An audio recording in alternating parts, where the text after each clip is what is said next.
Tardes. Bien, gracias. Muchas gracias por el interés y por el espacio. Bienvenido.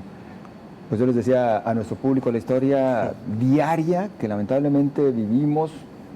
Tú sabes lo que está pasando en México en estos momentos en todos sus rincones, pero también toda América Latina y también si nos vamos a Europa y si nos vamos a cualquier rincón del orbe.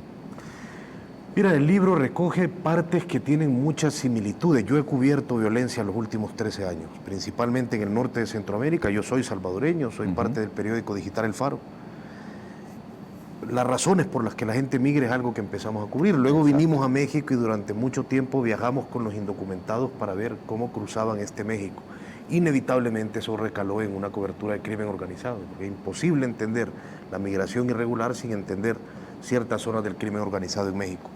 El libro es eso, es una reflexión sobre diferentes casos con una historia central de 3 fuentes mías que fueron asesinadas en El Salvador de forma brutal, pero que hilvana lo que en estos 13 años he visto y he intentado entender y he fallado y he comprendido de esa violencia que, como decís, se parece en Centroamérica, se parece en México, nos hermana como región por la parte fea, si no quieres ver de esa forma. Exactamente. Bueno, y además, pues tú sí te refieres a 3 historias en particular relacionadas con pandillas, pero que al final nos llevan a ligarnos a muchos otros asuntos, otros casos muy similares que se padecen a diario.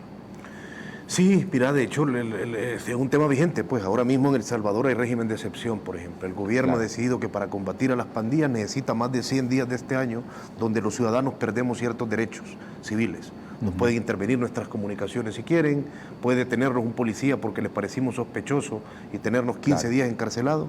Esto se debe de nuevo a la persecución de las pandillas. El problema es que renunciar a comprender esos fenómenos violentos y criminales es renunciar a entender cómo solucionarlos. Y en El Salvador llevan varias administraciones creyendo que a pura bala lo van a poder hacer. Ustedes ya experimentaron qué ocurre cuando se quiere solucionar un problema así a puros balazos. Y hasta donde yo recuerdo no le fue muy bien en México tampoco. Oscar, y sin embargo en México ahora estamos en otra reflexión. Ahora ya no es aquella guerra que se declaró particularmente en la administración de Felipe Calderón, sino ahora nos encontramos, por lo menos en lo que se ha dicho en el contexto nacional, en lo que el propio presidente López Obrador ha referido como abrazos, no balazos, y sin embargo vemos que las cosas no cambian. ¿Cómo nos lo podrías tú describir o interpretar a partir de tu expertise en la investigación? Mira, en México yo, me atrevo a hablar con alguna propiedad de México, porque no solo viví 5 años acá, sino que cubrí 3 años y no cubría las capitales. La ruta de la migración en México me obligó a pasar por lugares con nombres anodinos, como por ejemplo yo no iba a Sonora, iba a Ejido La Nariz o a Ejido El Sasa de Ocaborca. No iba a Tabasco, sino que iba a Tenosique, Albarí, El Aile, El 20, Sueños de Oro. Yo lo que tengo muy claro de los políticos de la región, hablo norte de Centroamérica y México, es que creen que la solución al problema de la violencia pasa por no contarle cosas a la ciudadanía. Tiene otros elementos, pero venderles el eslogan, lo de solo abrazo, es un eslogan sin ningún contenido profundo. En El Salvador lo mismo, en un momento se llamó Plan Mano Dura, luego Plan Super Mano Dura, en una derroche de creatividad. Exacto. Creen que ocultarnos, que no hacer a la ciudadanía parte de la discusión de algo que les afecte en sus vidas diarias, que no ser transparentes en las estrategias concretas, es parte de la solución. Y sigo sin entender por qué piensan eso, porque pensar eso parte de renunciar en gran medida a que quienes padecen la violencia todo el tiempo aporten a la solución. Creen que esto se puede dirimir desde despachos y con estrategias de relaciones públicas muy concretas. Sí, yo no creo que en México tampoco se esté contando realmente cuál es el plan, como tampoco ocurre en Centroamérica. Y me parece que eso ha sido parte de una fórmula podrida durante años, con lo cual no sé por qué creen que va a dar resultados diferentes. Esto que nos comentas en el mejor de los casos, que no se nos esté comentando cuál es el plan, pero a veces pareciera que no hay no hay plan, lo cual sería más grave. Es posible, claro, es bien difícil evaluar algo sobre lo que la principal información es que no hay información. Es difícil sacar conclusiones. Todas también las leyes de acceso a la información han venido en detrimento en esta región del mundo. Pero yo creo que el periodismo, al menos, y eso intento explicarlo a través de anécdotas y de historias en el libro, siempre el periodismo en sociedades con tanto ocultismo, ocultamiento de información como esta y en gobiernos tan precarios en la transparencia pública, tiene la obligación de hacer un trabajo que en términos caricaturescos es hasta anárquico, salirse de esos círculos de información y obtener información donde no quieren que vayamos. Claro, eso implica ir, recorrer, hablar con gente, construir fuentes, permanecer para poder entender ciertos contextos. Todos ellos verbos cada vez más escasos en el oficio que ejercemos, con la imposición de los clics, con la dictadura del clic, como decían algunos autores, con todos estos sitios de pseudonoticias que han surgido, que terminan siendo sitios de propaganda. Es un tiempo difícil, sin duda alguna, pero yo creo que es un tiempo en el que el periodismo es más necesario que nunca. Y esto nos invita, por supuesto, a hablar en estos momentos, Óscar, a propósito de lo que está sucediendo también en México, ya señalado como uno de los países más peligrosos para la actividad periodística. Tú lo has vivido en carne propia con todos estos recorridos, este trabajo que realizas tanto en tu nación como en México y en otros países, seguramente con enormes dificultades, con riesgos, pero lo que hoy se vive aquí, pues ya llama la atención de la comunidad internacional, o todavía no llegamos al peor escenario para el periodismo. No, yo creo que México lo que no puede o no debería de poder es superarse en términos de violación, de asesinato de periodistas. Creo, si no me equivoco, me decía hoy un colega que este año han asesinado a un periodista cada 15 días en este país. En promedio. Es decir, esto viene sosteniéndose. El mensaje, además, vengo ahora estoy aquí en Guadalajara, pero vengo de estar en Guanajuato, uno de los estados que también tiene serios problemas de violencia.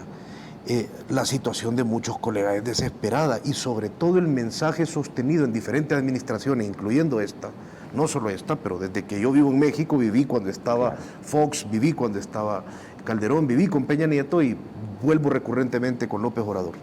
El mensaje sigue siendo el mismo desde el Estado.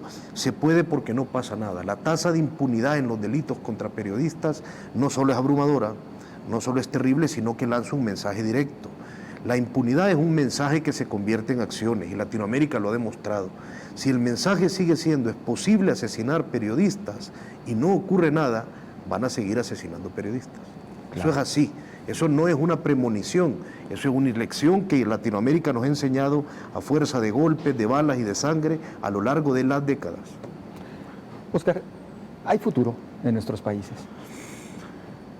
Sí, yo no soy un hombre muy optimista, pero tengo que creer que de alguna forma hay futuro, y yo lo he descubierto en Centroamérica en algunas ocasiones en la sociedad civil organizada.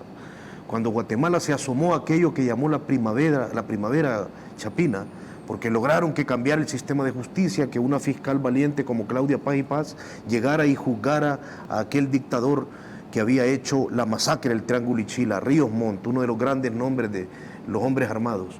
Pareció que había esperanza, ahora mismo están desmontando todo eso y la primavera parece acercarse a un nuevo y torrencial invierno. Pero yo sigo creyendo que la solución está en la sociedad civil organizada. La sociedad civil organizada en países impunes y corruptos como los nuestros debe entender o funcionar, si lo querés ver en una metáfora sencilla, como una especie de cerco para los políticos. Determinar hasta dónde es posible que se muevan. Los políticos, como decía un buen amigo, son como el ganado. Si no los acorralás, se van hasta donde se pierden. Es necesario que la sociedad civil funcione así. Yo creo que cada vez más hay expresiones de una sociedad civil desesperada, bajo violencia, pero que entiende que su rol es fundamental. Espero que eso haya sonado como esperanza. Creo que sí.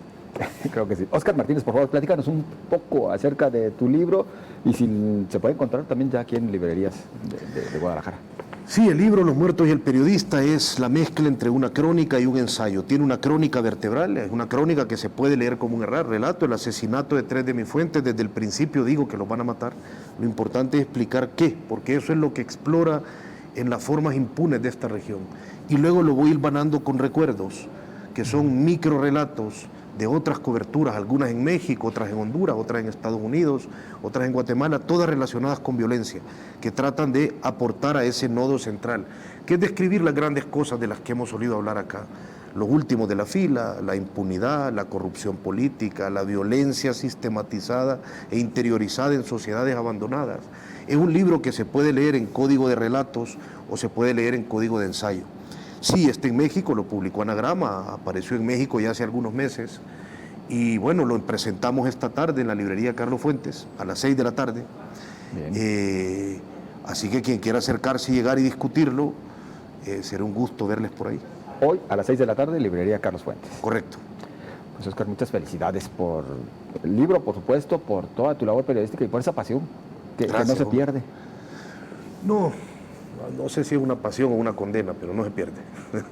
Bien descrito también. Gracias, muy amable. Un gusto, hombre. Ya lo sabe usted, a las 6 de la tarde, la presentación de Los Muertos y el periodista de Oscar Martínez. Regresamos en 2 minutos.